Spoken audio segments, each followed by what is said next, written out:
Argumentų apie mūsų reiškias veiklą ir apie šitą situaciją.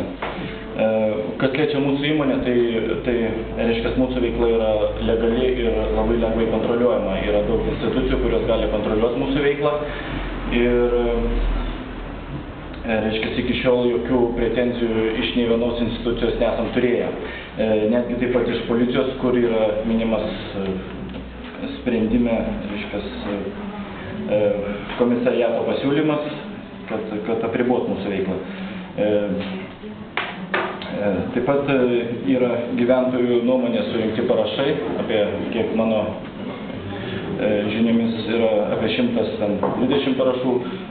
Mes per, sakykime, kelias valandas surinkom 200 parašų, kad yra žmonės nori ir linkia, kad mes dirbtume ten toj vietoj. Tos parašus galėčiau pateikti, kad būtų pageidavimas. Kitas argumentas yra triukšmas, kurį ten minima, kad triukšmas yra iš mūsų baro, bet yra kontroliuojant institucija, kuri galėtų nustatyti triukšmingumą ar kažką tokio, bet tokio ir dalyko nebuvo padaryta. Todėl šitas teiginys neturėtų būti kaip argumentas riboti mūsų darbo laiką.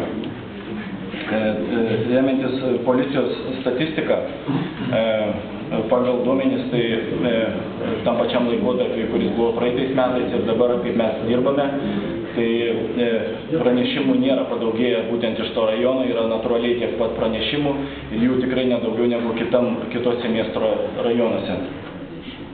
Todėl šitas irgi argumentas jūsų sprendimai yra. Taip pat apie tą sunkmetį, kadangi sunkmetis mes laiku mokam mokesčius, galų gale keletas darbuotojų, kurie pas mus dirba laiku, gauna atlyginimus ir jie yra Elektrėnų gyventojai. Mano būtų argumentai tokie, jeigu jūs vis tiek būtumėt linkę apriboti darbo laiką, mes savo norų galbūt siūlytume apriboti darbo laiką nuo 17 iki 2 valandos nakties, reiškias. Nes, kaip žinia, mes esam kavinė, o ne kokia nors prekybos įmonė, todėl, kad visi žino, kad kaviniai niekas nesilanko dienos metu ar ten ryte, kai visi žmonės yra darbuose.